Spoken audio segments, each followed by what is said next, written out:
எல்லாருக்கும் வணக்கம். உங்கள் டாக்டர் உங்களுக்கு ஏஎம்ஹெச் லெவல்ஸ் கம்மியாக இருக்குன்னு சொன்னால் ஃபர்ஸ்ட் நீங்கள் ரொம்ப டிப்ரெஸ் ஆவீங்க. ஏஎம்ஹெச்னா என்ன? ஏஎம்ஹெச்ன்றது ஒரு ஹார்மோன்.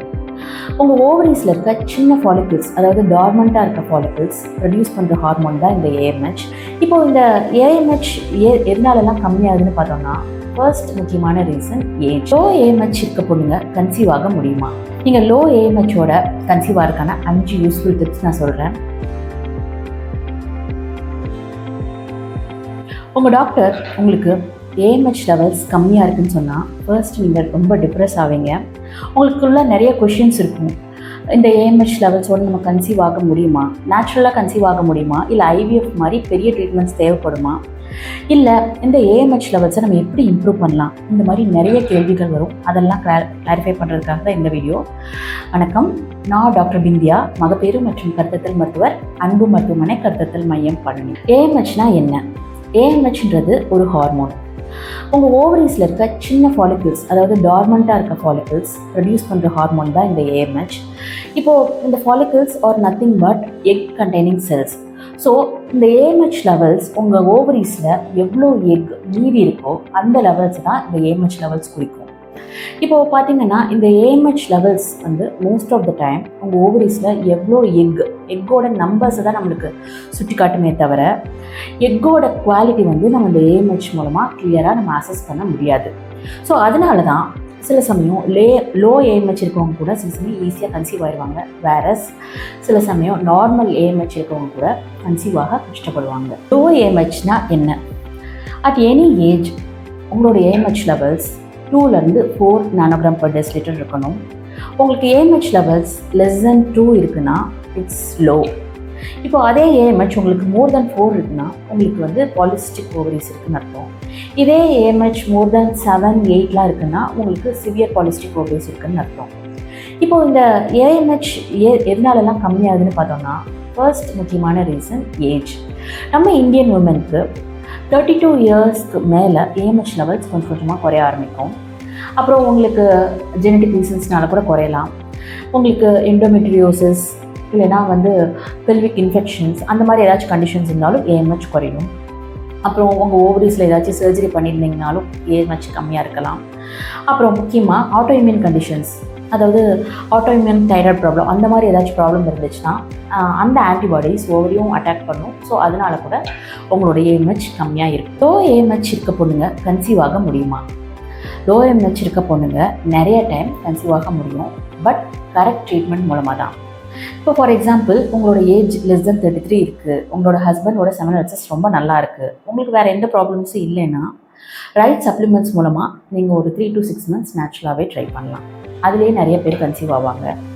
இப்போது ஃபார் எக்ஸாம்பிள் உங்கள் ஏஜ் மோர் தென் 35 இருக்குது, ஹஸ்பண்டோட செமினல்சஸ்லேயும் ப்ராப்ளம் இருக்குது, இல்லை வேறு சம் ப்ராப்ளம்ஸ் இருக்குன்னா better you can go for advance treatments like IUI or IVF. Third முக்கியமானது என்னென்னா, focus on your egg quality. இப்போ பொண்ணுங்க பிறக்கும் போதே லைஃப் டைம் ஃபுல்லாக தேவையான எக்ஸோடு தான் பிறந்திருக்கோம். நம்ம அந்த எக் நம்பரை நம்ம இன்க்ரீஸ் பண்ண முடியாது. ஏஜ் அட்டன் பண்ணதுக்கப்புறம் எல்லா மந்த்ஸும் ஓவலேஷன் நடக்க அந்த எக் நம்பர்ஸ் குறைஞ்சிட்டே தான் வரும்.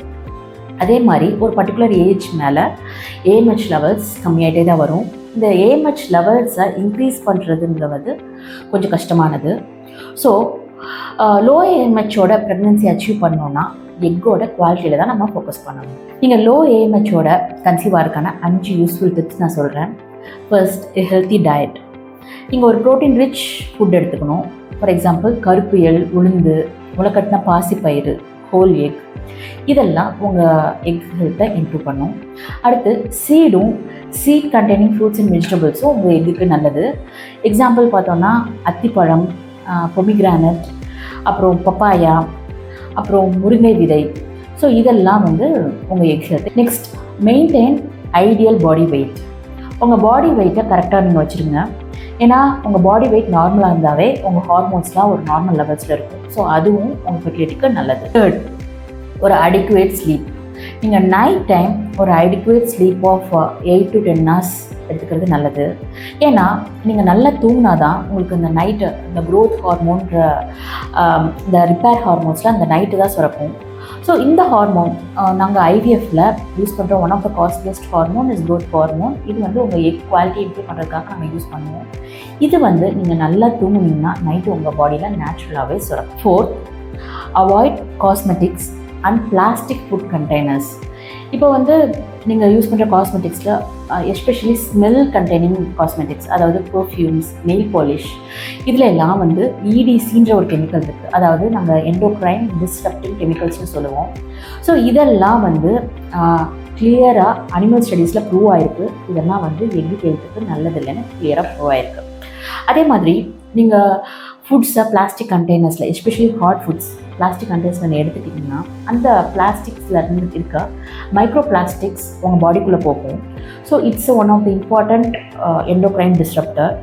ஸோ இதுவும் உங்கள் எண்டோக்ரைன் ஆர்கன்ஸ் எல்லாத்தையுமே வந்து டேமேஜ் பண்ணுறதுக்கான வாய்ப்புகள் இருக்குது. இதெல்லாம் வந்து கிளியராக அனிமல் ஸ்டடீஸில் ப்ரூவ் ஆகிருக்கு. ஸோ இதெல்லாம் நீங்கள் அவாய்ட் பண்ணணும். நீங்கள் வந்து ஒரு ஃபெர்டிலிட்டி ஸ்பெஷலிஸ்ட்டை கன்சல்ட் பண்ணுறது நல்லது. நிறைய சப்ளிமெண்ட்ஸ் இருக்குது. Vitamin D, coenzyme Q, DHA, இந்த மாதிரி நிறைய சப்ளிமெண்ட்ஸ் இருக்குது. பட் இதெல்லாம் வந்து உங்கள் டாக்டர்ஸ் ப்ரிஸ்கிரிப்ஷனோட கரெக்டாக நீங்கள் எடுத்துக்கோங்க. ஸோ கண்டிப்பாக they have effect on your egg quality. கடைசியாக லோ MH இருக்குன்னா உங்களால் கன்சீவ் ஆக முடியாதுன்னு அர்த்தம் கிடையாது. இட் மீன்ஸ் நீங்கள் வந்து உங்கள் ஃபெர்டிலிட்டியில் கான்சன்ட்ரேட் பண்ணணும். You have to work on your ஃபெர்டிலிட்டின்னு தான் அர்த்தம். இப்போது உங்களில் யாருக்காச்சும் லோ MH இருந்து நீங்கள் வந்து ஈஸியாக கன்சீவ் ஆகிருக்கீங்கன்னா கீழே இருக்க கமெண்ட் செக்ஷனில் லீவ் பண்ணுங்கள். You can also share your story. இது வந்து லோ MH இருக்க மித்த பொண்ணுங்களுக்கு ஒரு இன்ஸ்பிரேஷனலாக இருக்குது. Hope this video was useful. Thank you.